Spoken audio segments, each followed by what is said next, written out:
sage, cheekbones you could fall off of, body that flows like water over worn rocks, dreadlocks splayed out and open like arms trailing the scent of soothing aloe and sage.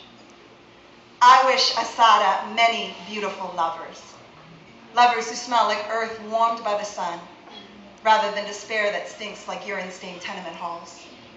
She has known love on the run as sweetly intense and dangerously fragile as life at the barrel of a gun.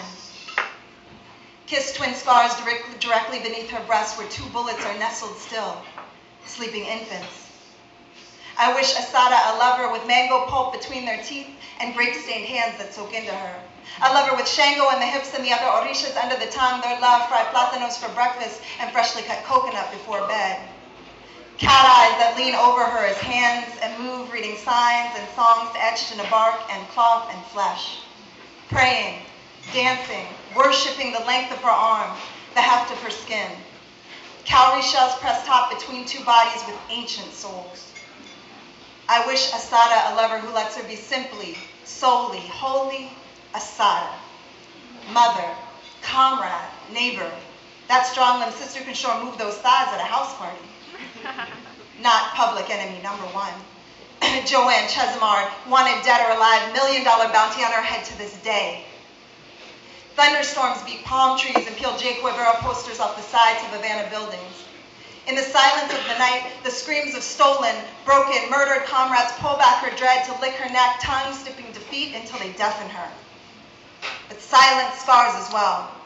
The wounds left by over 2 years of solitary confinement, of only hate-filled guards, day in and day out, day in and day out, day in and day out, days when she forgot what a kind word was, days when she almost forgot that she could speak. The wounds of silence can cut deeper than a machete, cane stalks bleeding sugar blood. But in prison, it was fugitive love that saved them. They were slaves, catching a taste of sweetness. It bore fruit, ripe and swollen. This child, of water and wind, of hope and wings, of thundering bars and stinging darkness. Let me be human for an hour, for these snatched seconds. Let me caress freedom's face, kiss it deeply on its full lips. Let me remember what I look like in loving eyes, and let Asada always, always now look into loving eyes. Pours down the concrete in turn, birthing tracks in a studio laid down on wax. Manifesting telltale stories, duplicating and recreating the entire color spectrum. Visions of the brown berets, haunted by the CIA, undulating, vibrating, penetrating the beats, masturbating to itself, and in turn, inseminating segments of the population with the Viet Cong fighting style, staggering through a minefield, caught unawares, kamikaze situations. Night falls, belly crawls through the tall grass. Looped with an SP-1200 like the Ho Chi Minh Trail, clearing out the stale, empty posturings of this almost lost, or perhaps a lost and found generation. Turn the station and find static. The television's fusing back and myself in stereo surround sound, surrounded, fast closing in, hit the dirt or assume the position. Makes no difference. Do not attempt to control us. We are in control of the control, staggering with the speed of a raised fist like this was the 68 Olympics. And we're bombing cities and bombing buildings with spray paint A-bombs twist off the top. You never stopped to read the handwriting on the wall? What with blood in my eye, George Jackson resurrected, and to be corrected by the Department of Corrections is akin to being overruled by empty objections. Cause for pause, being Mumia Abu Jamal, still sitting in a cell. Who volunteers for a trip to the jungles of Chiapas? The print of the Zapatistas marked me and was sully on my forehead. I can't hope to stop this. Increase the insurrection. Attica, Attica, turntable spread with the prestige of a MAC-10, more or less deadly, and we become the repository for chains left unbroken.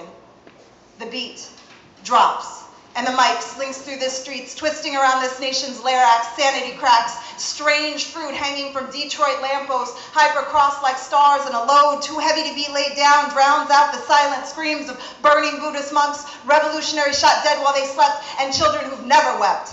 But thanks to modern technology, they are mass-marketed, circumcised, and commodified for a larger audience. And bebop is lost, and crap rap is king. And fools talk about, hey yo, I rock the mic like Malik al-Shabazz, dropping bombs like this was Vietnam. Do you really? Do you really though? You might rock the mic like Fidel Castro, but if you were COINTELPRO revolutionary, got Castro rolling over in his soon-to-be grave. Forget the DAT machine, because Che Guevara is stalking through the hills without making moves. Movement is lost, as are you. Culture vultures are perched on warheads, waiting to drop something on your head. You talk about how this mic here is sacred. Then you desecrate and defecate on holy shrines of our ancestors, talking about, I don't know, straight from the hip or the shoulder. But when Huey Newton flipped, who caught him? Uncle Sam, with arms wide open, burying down into the belly of the beast underground, ripping from the inside out until I can finally breathe. Finally understanding the powers that be are terrified because we be the power. And if I play this track backwards, voices scream for more than apple pie or cabin in the sky. But I decide to just let it drop. But the record is not over yet. The record is not over yet. The revolution is not over yet. Thank you.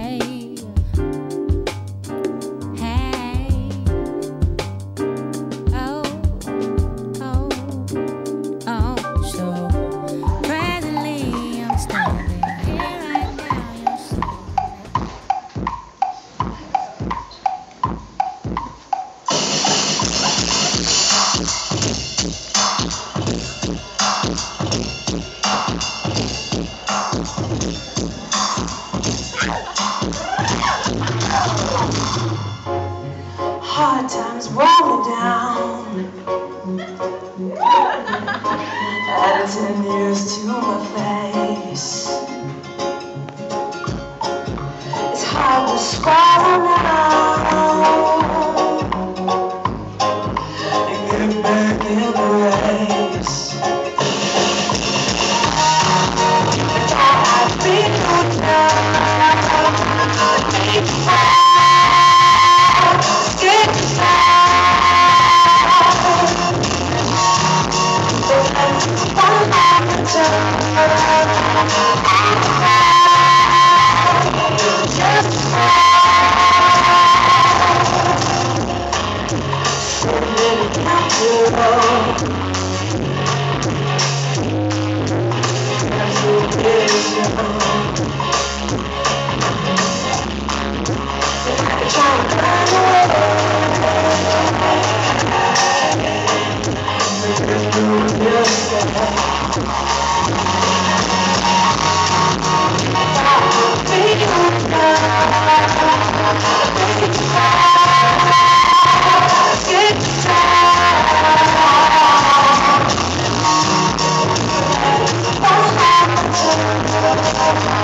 You got to pull through its balance. It is so hard to manage, especially if you are woman body challenged. I be worried. I tell you, there's so much I'm unlearning and learning all the while, but I'm still free flowing. Balance. It's so hard to handle. Balance. You know that you can handle it. Balance. It's all in the balance. Balance. It's called the doing it. It's a movement. It's called the doing it.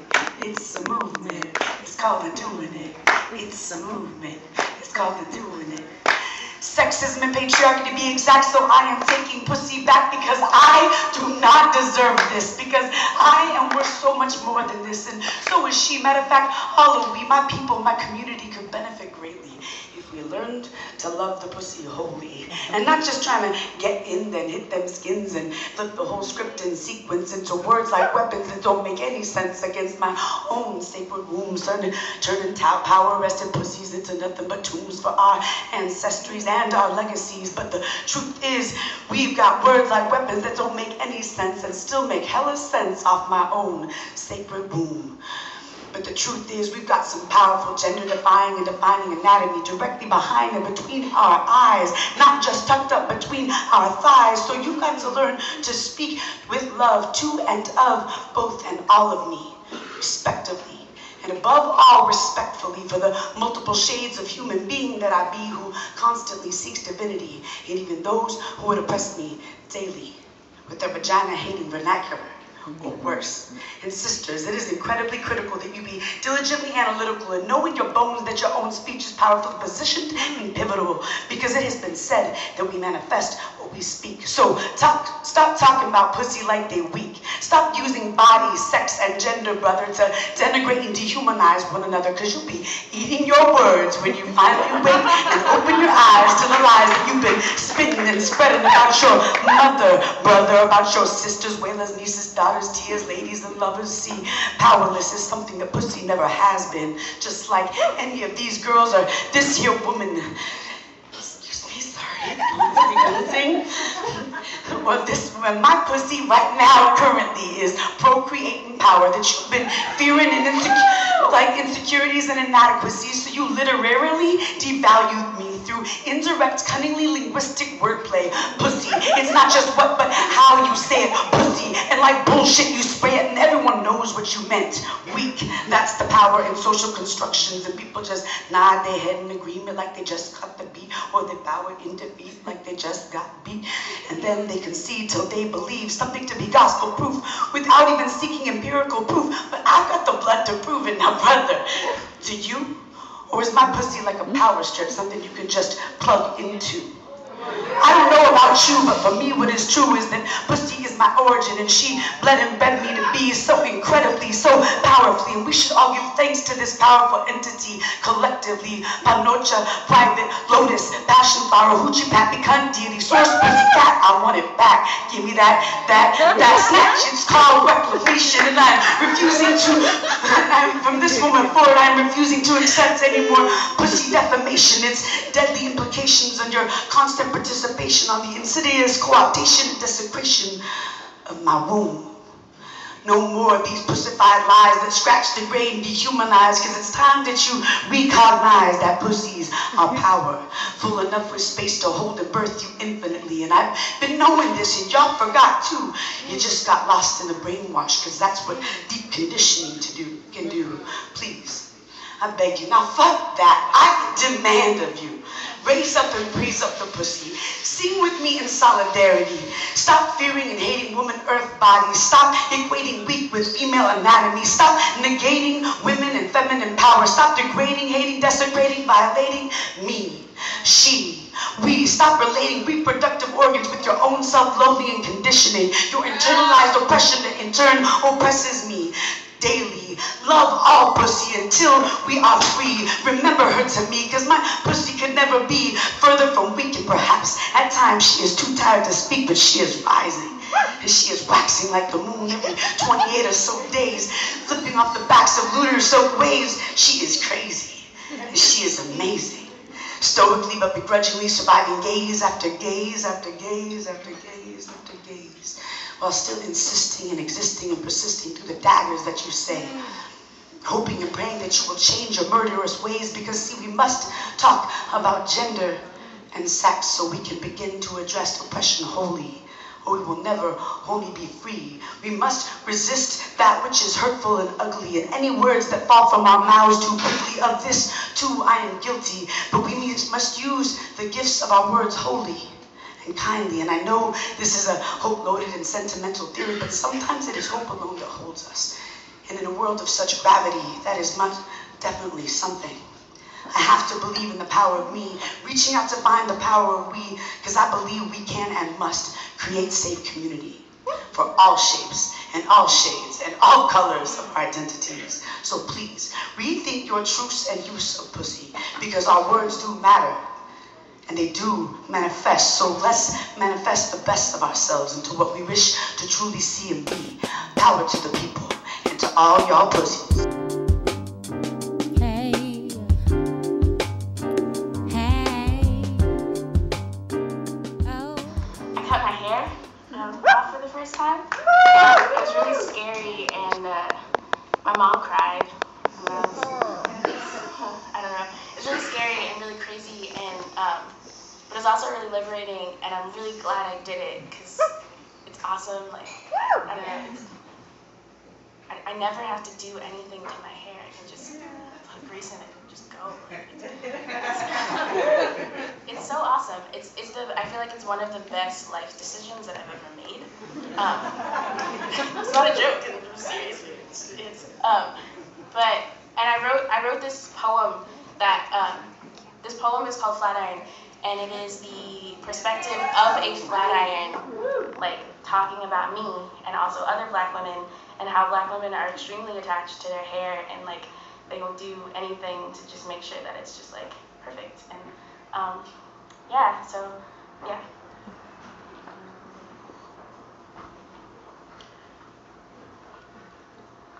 I am the reason why Black women remember that they are beautiful.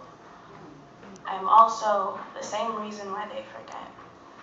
And I wonder, if Madam C.J. Walker invented hair straightening technology so that Black women could be introduced to a new form of shackles, or if she just got tired of not fitting in. We are standing in the bathroom while you are straightening and combing and greasing your way to a better picture of yourself. We are looking in the mirror, and I have heard you call yourself ugly more times than you would like to admit. You are a slave to my hot plates, to the grease running down your scalp, to the comb picking through your hair, to the tracks and the weaves and the olive oil. You are afraid to expose yourself on those days when you are waking up feeling like you can't be beautiful, the days when those curls could break combs and those naps are tighter than the conditions of Black folks during the Jim Crow era. I am the damage control. You think that I am the only thing keeping you flawless, the only thing making you feel just as powerful as those Black women that you look up to. We are standing in the bathroom, and I am clamped tight on the strands of your hair as you are taking yourself back to the first time that you can remember anybody calling you beautiful. It was your mother. She was running me through your hair after she had just given you your very first relaxer. You couldn't stop looking in the mirror, and people never stopped telling you that you were pretty. It's funny how people only say that to you after you have just changed something about your appearance. It's funny how you have only ever took pride in yourself after somebody else has given you reason to. We are standing in the bathroom, and you are thinking about shaving your head. Keep saying to yourself that you want to try something new, but you're afraid you won't look good. Your mother says that a woman should never cut off all her hair. But we both know that you have grown tired of people telling you what a woman should and should not do. I want to tell you that it's your choice, and that even if you do it and are happy with your decision, you are still being looked at. You are still obsessed with beauty and waiting for someone else to tell you that you're pretty or that you made the right decision. I want to tell you that it doesn't matter if you are cutting off all your hair or keeping it bone straight, because neither one of these things will help you unlearn the language that you have used to dismantle yourself. Those black women that you look up to don't love themselves because other people gave them their worth. They love themselves because they had to dig deep to realize that their black is beautiful and that curls and kinks do not make a woman less than. It has been about 6 months since you last plugged me in.